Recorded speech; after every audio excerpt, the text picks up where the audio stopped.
तुम्ही आज मोर्चा कशासाठी काढला आणि नेमक्या मागण्या काय आहेत आपल्या? गेल्या 13 तारखेला अर्नाळा गावामध्ये आमच्या आदिवासी आणि कातकरी समाजाच्या महिलांची जी विधवा निराधार महिला आहेत त्यांची बेकायदेशीर पद्धतीने आमची घरं तोडण्यात आली। आमदार राजन नाईक यांनी विधानसभेमध्ये मुद्दा उपस्थित केला होता की बांगलादेशी लोक अर्नाळ्यामध्ये राहतात, पण बांगलादेशी लोक जी आहेत आमच्या माहितीस्तव अर्नाळा पोलीस स्टेशनमध्ये गेल्या 2-3 वर्षापूर्वी काही बांगलादेशींच्या नावावर FIR दाखल आहेत, परंतु ती लोक आता जामीनवर बाहेर आहेत आणि ती लोक जे बांगलादेशी आहेत ते भारतीय जनता पक्षाच्या सोबत आहेत आणि त्यांच्या खासदारांसोबत त्यांचे फोटो सुद्धा आहेत। परंतु त्यांच्यावर कोणत्याही प्रकारची कारवाई न करता फक्त तिथल्या आदिवासींच्या घरांवर तोडक कारवाई करून त्यांना भर या उन्हामध्ये आणि ऐन पावसाळ्याच्या तोंडावर बेघर केलेलं आहे। आणि ज्या आमदाराला लोकप्रतिनिधी आम्ही निवडून दिलंय त्यांना जाब विचारण्यासाठी आज आम्ही लोक या ठिकाणी हजारोच्या संख्येने संघटित झालो। पोलिसांनी आम्हाला या ठिकाणी अडवलेलं आहे। आता आम्हाला माहिती दिलंय की प्रांत साहेब इथे आलायत, प्रांत साहेबांसोबत आम्ही चर्चा करणार आहोत, परंतु प्रांत आणि तहसीलदार हे सरकारी कर्मचारी आहेत, त्यांच्यावर जशा पद्धतीने प्रशासन हे सरकार दबाव टाकेल त्या पद्धतीने ते लोकांची घरं मोडण्याची काम करतायत।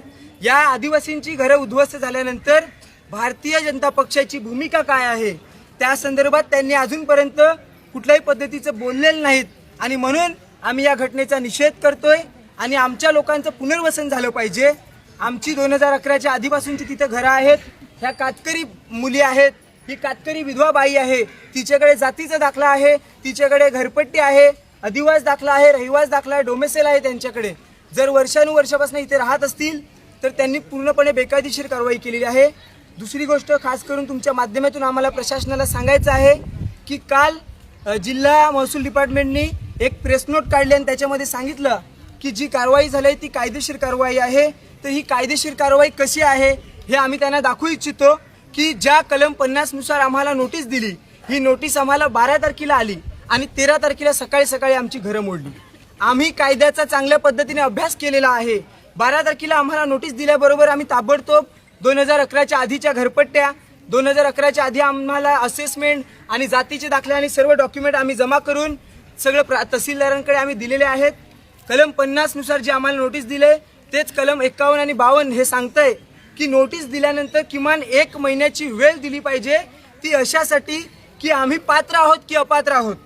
यांच्यात सरकारमध्ये असलेले महसूल अधिकाऱ्यांनी, महसूल मंत्र्यांनी एक GR काढलेला आहे 13 मार्च 2025ला की 1/1/2011च्या आधीची जी अतिक्रमण असतील ती नियमानुकूल केली पाहिजेत। मात्र हे कुठल्याही पद्धतीचं न तपासता आमची ठामपणे मागणी आहे पोलिसांकडे की तहसीलदार साहेबांचे CDR चेक करा। त्यांना 12 तारखेच्या रात्री कोणाकोणाचे फोन आले आणि कशा पद्धतीने त्यांच्यावर दबाव टाकण्यात आला आणि त्यांच्यावर कारवाई झाली पाहिजे। ह्याच्यामध्ये तहसीलदार असतील, प्रांत असतील, तलाठी असतील, पोलीस असतील, ह्या लोकांचा कोणताही दोष नाही, कारण ते हा जी की नोकरी आणि ना जी का घर अशा पद्धतीने काम करतायत। मात्र भारतीय जनता पक्ष त्यांच्यावर दबाव टाकून, प्रचंड दबाव टाकून आमची घरं मोडण्याचं काम केलं। ज्यावेळी आमची घरं मोडत होती त्यावेळी तहसीलदार साहेब स्वतः तिथे रडले, मंडळ अधिकारी बाई आहे ती सुद्धा तिथे रडली की आम्हाला मनापासून वाटत नाही घरं तोडावीत, पण काय करणार, आम्हाला दबाव आहे त्या पद्धतीने आणि कारवाई करावीच लागेल। तर पूर्णपणे आमच्या घरांवर झालेली कारवाई बेकायदेशीर कारवाई आहे आणि मीडियाच्या मार्फत आम्हाला तमाम मीडियाचे आभार मानायचे आहेत की हा मुद्दा मीडियाने चांगल्या पद्धतीने उचलून धरला। खास करून आमचे दीपक कोटेकर साहेबांनी तिथे आवर्जून ते धावत आले आणि त्यांनी त्या ठिकाणी तो मुद्दा उचलून आवाज उचलला आणि आज देशभरामध्ये हा विषय पसरलेला आहे। आदिवासी विकास मंत्र्यांनी आम्हाला फोन केला, शिंदेमध्ये असलेले विलास तरे आमदार साहेबांनी आम्हाला फोन केला, बाकीचे सर्व त्यांच्यासोबत असलेल्या लोकांनी सुद्धा आम्हाला फोन करून सहानुभूती दाखवलेली आहे। आम्हाला आर्थिक मदत सुद्धा करण्याचा प्रयत्न केला, पण आम्ही सांगितलं आम्हाला 1 रुपया पैसा नको, आमच्या सन्मानाने जगण्याच्या लढाईमध्ये तुम्ही सामील व्हा आणि आम्हाला आमचा हक्क मिळवून द्या। पण ही जी जागा आहे ती मच्छीमारांची असल्याचं सांगितलं जातं, सर्वे नंबर 56A ही 30 एकरचा प्लॉट आहे। 7/12वर स्पष्टपणे लिहिलेलं आहे की कोळी समाजाला कायमस्वरूपी घरं बांधून राहण्यासाठी आरक्षित जमीन आहे।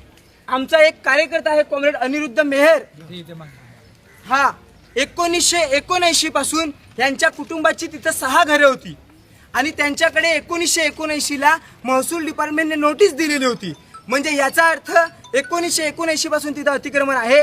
7/12 सांगतोय कोळी समाजाला घरं बांधून राहण्यासाठी आणि 1980चं अतिक्रमण असून सुद्धा त्यांना तोडलं तिथून आणि ज्यावेळी तो विरोध करायला तिथं गेला तेव्हा पोलिसांनी त्यांच्या लाथा मारत पोलीस स्टेशनमध्ये नेऊन बसवलं आणि मग तहसीलदार साहेबांशी आम्ही बोललो आणि त्यावेळी त्यांना सोडलं. तर एका बाजूला कोळ्यांची पण तिथं घरं तोडल्यात, दुसऱ्या बाजूला आदिवासींची सुद्धा घरं तोडल्यात. दुसरी गोष्ट, सर्वे नंबर 44-45चा जो 7/12 आहे, 80 एकर टोटल क्षेत्र आहे आणि त्या क्षेत्रामध्ये त्या 7/12वर स्पष्ट लिहिलं आहे की गुरचरण म्हणजे गुरचरण जिवंत आहे. गुरचरण जिवंत ठेवत सदर जमीन मच्छीमारांच्या धंद्यासाठी, जाळी विणण्यास, बोटी साकारण्यास, इतर सार्वजनिक कामासाठी राखीव आहे. कोळी समाजासाठी नाही, मच्छीमारांच्या. मच्छीमार ही जात नाही, हा धर्म नाही, तो पेशा आहे, तो व्यवसाय आहे, तो धंदा आहे. मग तो आमचा आदिवासी बांधव सुद्धा मच्छीमारीचा धंदा करू शकतो, आमचा आगरी समाज सुद्धा करू शकतो, इथला कोळी सुद्धा करू शकतो. दुसरी गोष्ट की जर 80 एकरचा प्लॉट आहे त्याच्यामध्ये सोयीनुसार राजकारण केलं जातंय. BJPचे जे मेंबर आहेत, जे त्यांचे पदाधिकारी आहेत, त्यांनी त्यांच्या सोयीनुसार 2-2, 3-3 गुंठ जमिनी अतिक्रमण केल्यात आणि वैयक्तिक कोबे बांधल्यात आणि त्या कोब्यावर घरं बांधल्यात. तर जर हे पूर्णपणे बेकायदेशीर आहे आणि 2011च्या आधीचं जे अतिक्रमण आहेत ती नियमानुकूल करण्यासाठी स्पष्ट शासन निर्णय आहे. ती जमीन कोणाचीही असो पण नियमानुसार झाली पाहिजे. दुसरी गोष्ट खास करून सांगायची आहे, राज्यपालांचा शासन निर्णय आहे की कातकरी समाज, आदिम जमात ही आदिवासींमधले सर्व खालच्या दर्जाचे आदिम जमात कातकरी समाज आमचा आहे आणि तो समाज एका ठिकाणी स्थिर राहत नाही, तो कधी भट्टीवर कधी ऊसतोडीवर जातो. म्हणून राज्यपालांनी शासन निर्णय काढलाय की यांचा सर्वे करा आणि त्यांना शोधून काढा. जिथं कुठं असतील तिथं त्यांना त्याच जागेवर जनमन योजनेमधून त्यांची घरकुलं बांधली पाहिजेत.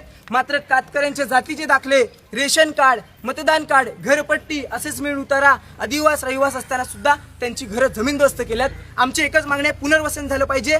ज्यावेळी नैसर्गिक आपत्तीमध्ये लोकांची घरं उडतात आणि तुम्ही त्यांना आर्थिक मदत करतात त्यावेळी यावेळी सुद्धा आमच्यावर नैसर्गिक आपत्तीपेक्षा बेकार परिस्थिती आलेली आहे. आमची घरं उभी करून दिली पाहिजे.